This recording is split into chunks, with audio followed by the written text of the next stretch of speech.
একদা আল্লাহ তাআলা ইব্রাহিম আলাইহিস সালামকে বললেন, হে ইব্রাহিম, তুমি সিরিয়ার পথে যাত্রা করো।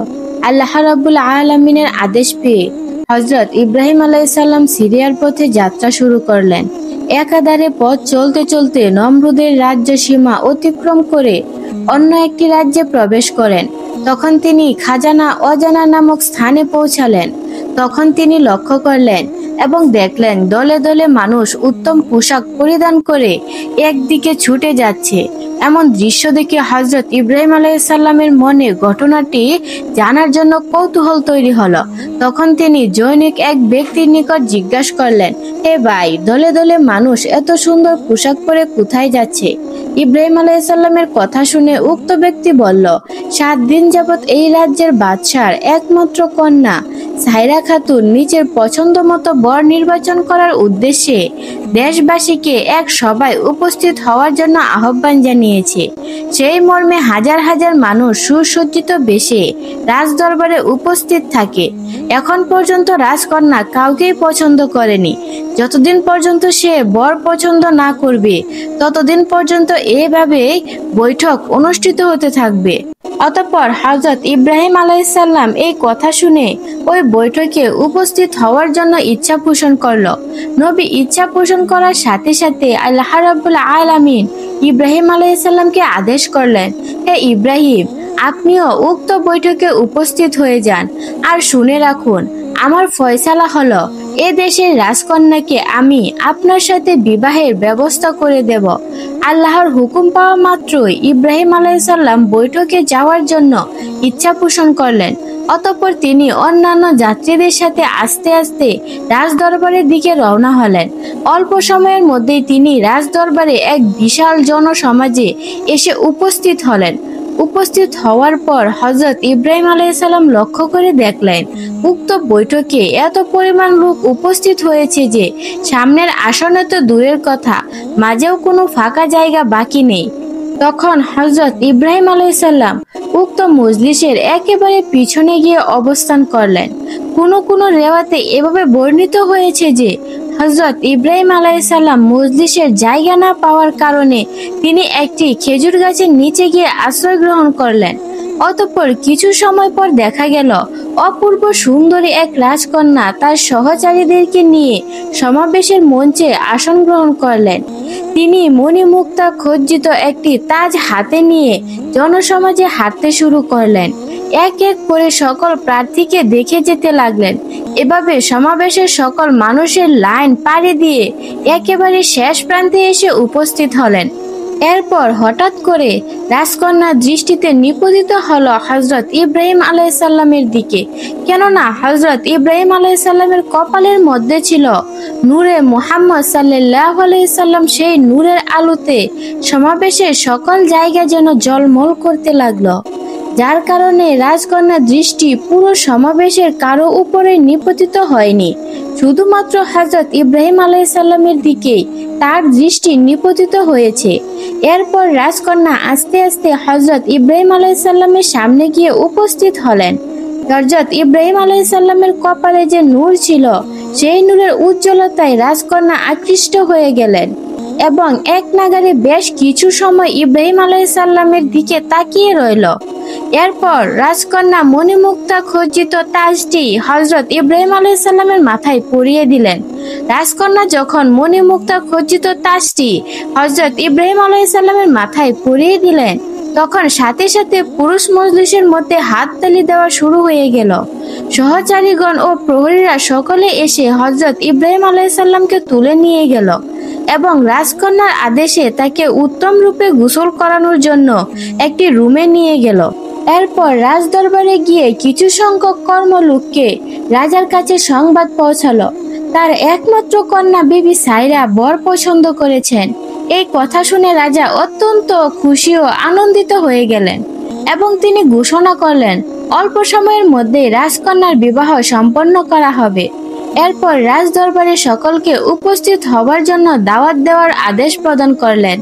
রাজার হুকুম পাওয়া মাত্রই রাজদরবারের লোকগণ দেশের সর্বত্র গিয়ে হযরত ইব্রাহিম আলাইহিস সালাম ও বিবি সাইরা বিবাহের দাওয়াত পৌঁছে দিলেন। এরপর নির্দিষ্ট দিনে রাজদরবারের লোকারণ্য হয়ে গেল। গায়ক, বাদক, বাইজি ও খাদ্য প্রদানকারী সকলে বাস্তবতার সাথে রাজদরবারে হাজির হয়ে গেল। মহা ধুমধামের সাথে সকল প্রস্তুতি তারা গ্রহণ করে ফেলল। এরপর হযরত ইব্রাহিম আলাইহিস সালামকে রাজকীয় পোশাক পরিচ্ছদ সজ্জিত করা হলো। আল্লাহর নবী হযরত ইব্রাহিম আলাইহিস সালাম এমনিতেই সেই সময়কার সকল লোকদের চেয়ে সুন্দর মানুষ ছিলেন। তার পাশাপাশি রাজকীয় পোশাকে যখন তাকে সজ্জিত করা হলো, তখন তার সৌন্দর্য আরো বহু গুণে বেড়ে গেল। তাকে দেখেই যেন মনে হচ্ছে আকাশ থেকে ফেরেশতা নেমে এসেছে। মানুষ ধারণা করতে লাগলো এত রূপ কোনো মানুষের থাকা সম্ভব নয়, যার কারণে সকলে বলাবলি করতে বাধ্য হলো। রাজকন্যা সাইরা তার জন্য যথাযথ যোগ্য রূপ পছন্দ করতে সক্ষম হয়েছে। ইতিমধ্যে রাজা তার কন্যা সুন্দর দুলহাকে একটি মণিমুক্তা খচিত সিংহাসনে আরোহণ করালেন। উপস্থিত সকলকে তাদেরকে অভিবাদন জানালেন এবং উপস্থিত জনগণ আনন্দে ফুর্তিতে সমস্ত মঞ্চকে কাঁপিয়ে তুলল। আনন্দ ফুর্তি যখন শেষ হলো, এরপর রাজার আদেশ অনুসারে একজন ইসলাম গ্রহণকারী ধর্মযাজককে ডেকে ইব্রাহিম আলাইহিস সালাম ও বিবি সাইরার মধ্যে বিবাহের কাজ সম্পন্ন করা হলো। এভাবে এক মহা ধুমধামের মাধ্যমে ইব্রাহিম আলাইহিস সালাম ও সাইরার বিবাহের কাজ সম্পন্ন করা হলো। হযরত ইব্রাহিম আলাইহিস সালাম রাজকন্যার বর হিসেবে বেশ সমগ্র রাজ্য সম্মানের অধিকারী হলেন এবং আরামায়েশের মধ্যে জীবনযাপন করতে লাগলেন। চাকর নাকর দাস দাসী সর্বদা তার পিছনে হুকুমের জন্য দণ্ডায়মান থাকতেন। হযরত ইব্রাহিম আলাইহিস সালাম উক্ত রাজ্য কিছুদিন অবস্থান করলেন। এরপর একদিন আল্লাহ রাব্বুল আলামিনের পক্ষ থেকে জিবরাইল আলাইহিস সালাম এসে নবী ইব্রাহিম আলাইহিস সালামকে সংবাদ দিলেন, হে আল্লাহর নবী ইব্রাহিম আলাইহিস সালাম, আল্লাহ রাব্বুল আলামিন আপনাকে সিরিয়া পথে যাত্রা করার জন্য নির্দেশ দিয়েছেন। ইব্রাহিম আলাইহিস সালাম যখন জিবরাইল আলাইহিস সালামের মুখে ওহীর আওয়াজ শুনলেন, তখন তিনি নবুয়তের দায়িত্ব পালন করার উদ্দেশ্যে উদ্বিগ্ন হয়ে উঠলেন। এরপর তিনি তার শ্বশুর রাজা মশাইয়ের কাছে উপস্থিত হলেন এবং রাজাকে সমগ্র ঘটনা খুলে বললেন। তিনি বললেন, আমি সাধারণ কোনো মানুষ নই, আমি আল্লাহ তাআলার পক্ষ থেকে প্রেরিত একজন নবী। অতএব এভাবে আরাম আয়েশের মধ্যে জীবনযাপন করাটা এটা আমার উদ্দেশ্য নয়। আমার কাজ হচ্ছে পথহারা পথ ভোলা মানুষদেরকে আল্লাহর পথে আহ্বান করা। আল্লাহ রাব্বুল আলামিন আমাকে আদেশ করেছেন আমি যেন এখান থেকে সিরিয়ার পথে যাত্রা করি। হযরত ইব্রাহিম আলাইহিস সালামের মুখে রাজা এসব কথা শুনে অত্যন্ত খুশি হয়ে গেলেন। রাজার অনুমতি লাভের পরে হযরত ইব্রাহিম আলাইহিস সালাম নিজ স্ত্রী ও দুজন প্রহরী নিয়ে সিরিয়ার পথে যাত্রা শুরু করলেন। গ্রামের পর গ্রাম, লোকালয়ের পর লোকালয় পেরিয়ে আস্তে আস্তে সিরিয়ার পথে যাত্রা করছিলেন। অতঃপর একদিন এক রাত পরে যখন তারা মিশরের সীমানায় গিয়ে পৌঁছালেন, তখন তাদের সাথে কতিপয় লোকেরা সাক্ষাৎ হলো। তারা হযরত ইব্রাহিম আলাইহিস সালামের পরিচয় ও গন্তব্য সম্পর্কে অবগত হওয়ার পরে বলে উঠল, মিশরের রাজা চরিত্রহীন এবং কামুক শ্রেণীর একজন মানুষ। তার পাশাপাশি সে অত্যন্ত জালিম। সে সকল রাস্তার স্থানে স্থানে সকল লোক মোতায়েন করে রেখেছেন। কোনো মানুষ ধন সম্পদ নিয়ে সে রাস্তায় যাতায়াত করলে জোর করে সে ছিনিয়ে নিয়ে যায় এবং সুন্দরী রমণী দেখলে তাকে অপহরণ করে নেয় এবং রাজার হুকুমের জন্য বালাখানায় নিয়ে যেতে বাধ্য করা হয়। অতএব আপনারা আপনাদের গন্তব্যকে পরিবর্তন করুন এবং মিশরে প্রবেশ না করে অন্য পথের দিকে যান। হযরত ইব্রাহিম আলাইহিস সালাম লোকগুলোর কথা শুনে খুবই চিন্তিত হয়ে পড়লেন। অতঃপর তিনি আল্লাহ তাআলার দরবারে ফরিয়াদ জানালেন, হে আমার মাবুদ, এখন আমি কি করব? তখন আল্লাহ তাআলা ইব্রাহিম আলাইহিস সালামের নিকট ওহী প্রেরণ করে বললেন, হে ইব্রাহিম, তুমি আমার হুকুমে মিশরের রাস্তা গ্রহণ করো। এরপর হযরত ইব্রাহিম আলাইহিস সালাম মিশরের রাস্তায় যাত্রা শুরু করলেন, কেননা সিরিয়া পৌঁছানোর জন্য অন্য কোনো রাস্তা তখন ছিল না। সিরিয়া যেতে হলে অবশ্যই মিশরের উপর দিয়ে যেতে হবে। হযরত ইব্রাহিম আলাইহিস সালাম আল্লাহ তাআলার পক্ষ থেকে আদেশ পাওয়ার পর মিশরের পথে রওনা শুরু করলেন। কিছুক্ষণ অতিক্রম করার পর হযরত ইব্রাহিম আলাইহিস সালাম একটি কৌশল অবলম্বন করলেন। তিনি যেহেতু জানতে পারলেন যে মিশরের রাজা অত্যন্ত দুশ্চরিত্রবান এবং মিশরের লোকজন খুবই লুঠতরাজ, তাই তিনি নিজ স্ত্রী সাইরাকে একটি বক্সের মধ্যে বন্দি করলেন এবং তা মাথায় তুলে আস্তে আস্তে চলতে থাকলেন। কিছু দূর অতিক্রম করতে একদল প্রহরী তাদেরকে প্রতিরোধ করলো এবং তারা বলা শুরু করলো, তোমাদের হাতে যা কিছু আছে তা আমাদেরকে দিয়ে দাও এবং এই বক্সে কি আছে তা আমাদেরকে দেখতে দাও। এই বলে তারা হযরত ইব্রাহিম আলাইহিস সালামের কাছ থেকে বক্সটি নিয়ে নিল এবং তা খুলতে উদ্বেগ হলো। তখন হযরত ইব্রাহিম আলাইহিস সালাম বলল, আমার নিকট যে উপস্থিত টাকা পয়সা আছে তোমরা সবকিছু নিয়ে নাও, কিন্তু এই বক্সটি খুলো না। প্রহরীরা তখন তার কথা না শুনে বক্সটি খুলে ফেলল এবং দেখলো যে বক্সের মধ্যে এক অপরূপা সুন্দরী রমণী বসে রয়েছে। বাস্তবিক পক্ষে সাইরার রূপ সৌন্দর্য ছিল বর্ণনাতীত। তিনি সেই যুগের সর্বোচ্চ সুন্দরী রমণী ছিলেন। সাইরাকে তারা দেখা মাত্রই রাজার সন্তুষ্টি অর্জনের লক্ষ্যে কে কার আগে সাইরাকে রাজ দরবারে নিয়ে উপস্থিত করবেন তা নিয়ে তাদের মাঝে ভীষণ প্রতিযোগিতা শুরু হয়ে গেল। কেননা তখন সে রাজার হুকুম ছিল যে ব্যক্তি রাজার মনোরঞ্জন করতে পারবে তাকে রাজা অনেক ধন সম্পদ দিয়ে পুরস্কৃত করবে। তারা রাজার পক্ষ থেকে পুরস্কার পাওয়ার জন্য বিবি সাইরাকে নিয়ে টানা হেঁচড়া শুরু করতে লাগলো। এরপর তারা বিবি সাইরাকে নিয়ে আস্তে আস্তে রাজ দরবারের দিকে রওনা করলো। উপায় না পেয়ে হযরত ইব্রাহিম আলাইহিস সালাম ও তার প্রহরীরা তাদের পিছনে পিছনে রওনা করলেন। ক্ষণিকের মধ্যেই তারা রাজ দরবারে এসে পৌঁছালো এবং প্রহরীগণ সাইরাকে রাজার সম্মুখে নিয়ে হাজির করলেন। রাজা রূপসী সাইরাকে দেখে অত্যন্ত খুশি হয়ে গেলেন এবং প্রহরীদের বড় রকমের পুরস্কারে ভূষিত করলেন। এরপর রাজা হযরত ইব্রাহিম আলাইহিস সালামকে জিজ্ঞাসা করলেন, হে আগন্তুক, এই রমণী তোমার কি হয়? তখন ইব্রাহিম আলাইহিস সালাম বললেন, সে আমার স্ত্রী হয়। রাজা বলল, তোমার স্ত্রীকে আমার কাছে হাওয়ালা করো। ইব্রাহিম আলাইহিস সালাম বললেন, তা আমার দ্বারা সম্ভব নয়। তখন রাজা বলল, তোমার আর মতামতের কোনো প্রয়োজন নেই, সে আমার সঙ্গী হয়ে চিরজীবন আমার কাছে থেকে যাবে। এরপর রাজা দাস দাসীকে হুকুম দিল তারা যেন সাইরাকে ভালোভাবে গোসল করিয়ে আতর গোলাপ মাখিয়ে রাজকীয় পোশাকে সুসজ্জিত করে তার বিছানায় উপস্থাপন করে। দাস দাসীরা হুকুম অনুসারে রাজকন্যাকে অন্দরমহলে নিয়ে গেল এবং ভালোভাবে তাকে সাজিয়ে রাজার বিছানায় উপস্থিত করলো। এই সময় হযরত ইব্রাহিম আলাইহিস সালাম রাজ দরবারে বৈঠকখানায় বসেছিলেন এবং আল্লাহ তাআলার দরবারে ইজ্জত রক্ষা করার জন্য ফরিয়াদ করছিলেন। আল্লাহ তাআলা তার অনুরোধে হযরত ইব্রাহিম আলাইহিস সালামের সামনে তার সমস্ত পর্দা উন্মোচন করে দিলেন, যাতে তিনি সাইরা বিবিকে পরিষ্কারভাবে দেখতে পান। তার সাথে সাথে দাস দাসীরা বিবি সাইরার সাথে কিরূপ ব্যবহার করছে তাও যেন তিনি প্রত্যক্ষ করতে পারেন। বিবি সাইরাকে সুসজ্জিত করে যখন রাজার খাস কামরাতে উপস্থিত করা হলো, তখন রাজা আস্তে আস্তে ওই কামরার দিকে রওনা করলেন। রাজা তার রুমে গিয়ে সাইরাকে সুসজ্জিত অবস্থায় দেখে আশ্চর্য হয়ে গেল।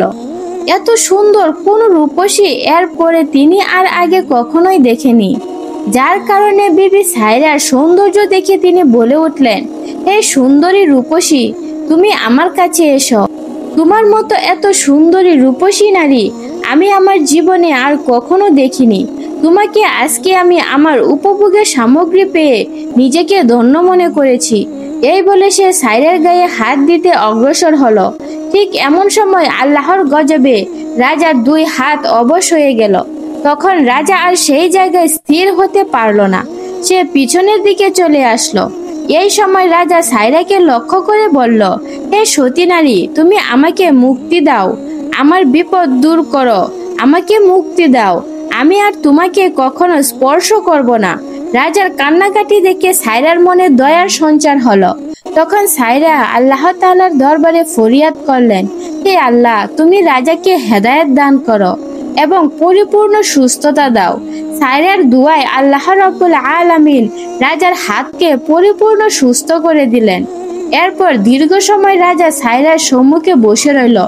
রাজা পুনরায় উত্তেজিত হয়ে উঠল এবং সাইরাকে জড়িয়ে ধরার জন্য তার কাছে যেতে লাগলো। তখন সে সায়রাকে ধরার জন্য এগুতে লাগলো। তখন আল্লাহ রাব্বুল আলামিনের গজবে তার 2 পা অবশ হয়ে মাটির ভিতরে গেড়ে গেল। তখন সে অত্যন্ত ভয় পেয়ে গেল এবং বিবি সায়রার কাছে দোয়া করার জন্য ক্ষমা চাইতে লাগলেন। সায়রা বলল, আল্লাহকে ঠাট্টা করার পরিণাম এর চেয়ে আরো ভয়াবহ হতে পারে। অতএব তোমার জন্য দ্বিতীয়বার দোয়া করা আমার পক্ষে সম্ভব নয়। আমার স্বামী একজন আল্লাহর নবী, তিনি তোমার বৈঠকখানায় বসে আছেন, তার নিকট গিয়ে তুমি ক্ষমা প্রার্থনা করো। আমি একবার তোমার জন্য দোয়া করেছি, আল্লাহ তাআলা তোমাকে সুস্থ করেছেন। তুমি আল্লাহর করুণা পাওয়া সত্ত্বেও না সূত্রে তুমি আমার দিকে কুনজরে তাকিয়েছ এবং চরিত্রতা করার অগ্রসর হয়েছ। অতএব আমার স্বামী যদি তোমাকে ক্ষমা করে, তাহলে আল্লাহ তোমাকে ক্ষমা করতে পারেন। অতঃপর রাজা নিরুপায় হয়ে হযরত ইব্রাহিম আলাইহিস সালামকে অন্দরমহলে নিয়ে আসার জন্য হুকুম করল। হুকুম পাওয়া মাত্রই রাজার চাকর বাকর যা ছিল তারা হযরত ইব্রাহিম আলাইহিস সালামকে সঙ্গে নিয়ে অন্দরমহলে আসলো। সকলে রাজার কক্ষে এসে রাজার এই করুণ অবস্থা দেখে হাসতে থাকলো। রাজা অত্যন্ত ভেঙে পড়ল এবং কান্নাকাটি শুরু করলো।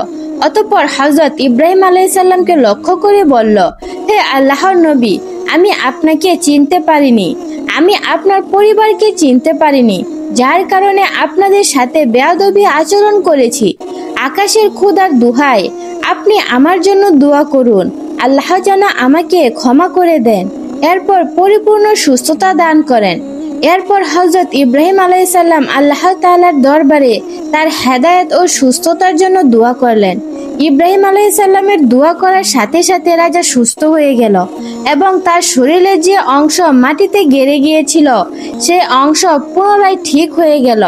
রাজা যখন পরিপূর্ণ সুস্থ হলেন, তখন রাজা নাজাত পেয়ে হযরত ইব্রাহিম আলাইহিস সালামের পায়ে পড়ে বলতে লাগলো, জনাব, আমি আপনার স্ত্রীর সাথে যে বেয়াদবি করেছি তার উপযুক্ত শাস্তি আপনি আমাকে দিন।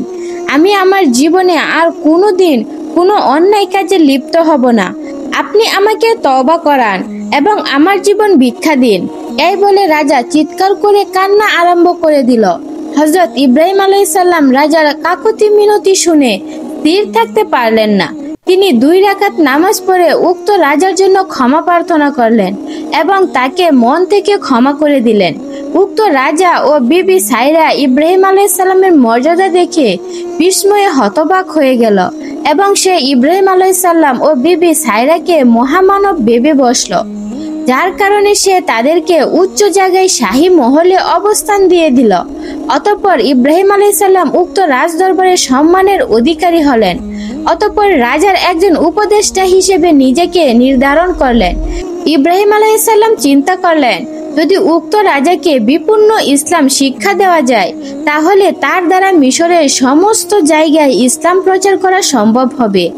অতঃপর হযরত ইব্রাহিম আলাইহিস সালাম আল্লাহর পক্ষ থেকে অনুমতি নিয়ে রাজদরবারে কিছুদিন থাকার ইরাদা করলেন।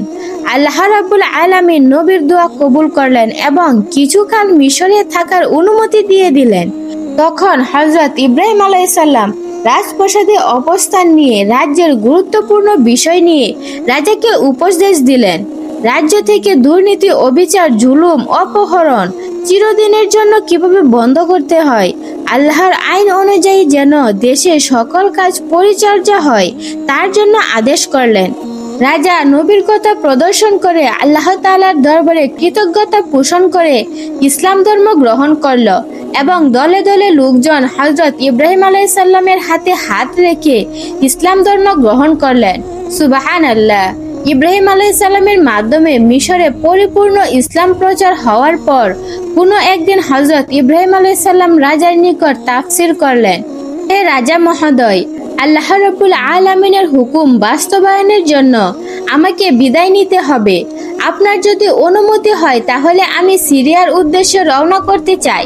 রাজা যখন হযরত ইব্রাহিম আলাইহিস সালামের মুখে বিদায়ের কথা শুনলেন, তখন তিনি তাকে একটি উপহার দিতে চাইলেন, আর সেই উপহার হচ্ছে একজন সতী নারী। রাজা হযরত ইব্রাহিম আলাইহিস সালামকে বললেন, হে আল্লাহর নবী, আমি আপনার উপকারের কথা কোনোদিনই ভুলতে পারবো না। আমি আপনার ও আপনার প্রতিপালকের কৃতজ্ঞতা পোষণ করছি। এরপর রাজা তার খাস সৈন্যদলকে বলল, হাজেরাকে যেন এই দরবারে উপস্থিত করা হয়। রাজার হুকুম পাওয়া মাত্রই তারা হাজেরাকে হযরত ইব্রাহিম আলাইহিস সালামের সামনে এসে উপস্থিত করা হলো। হাজেরাকে উপস্থিত করার পর রাজা বলে উঠল, হে আল্লাহর নবী, আপনি আমার প্রতি যে করুণা করেছেন তার শুকরিয়া হিসেবে আমি এই সতী নারীটি আপনার নিকট উপহার দিলাম।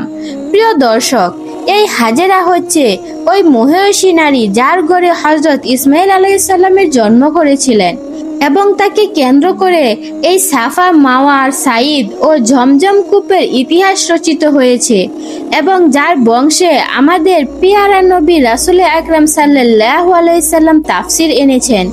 অতঃপর হযরত ইব্রাহিম আলাইহিস সালাম বিবি সাইরা ও বিবি হাজেরাকে নিয়ে বিদায় গ্রহণ করলেন। প্রিয় দর্শক, আপনারা যদি নবী ইব্রাহিম আলাইহিস সালামের কাহিনী আরো শুনতে চান তাহলে অবশ্যই কমেন্টে জানাবেন। আসসালামু আলাইকুম ওয়া রাহমাতুল্লাহি ওয়া বারাকাতুহু।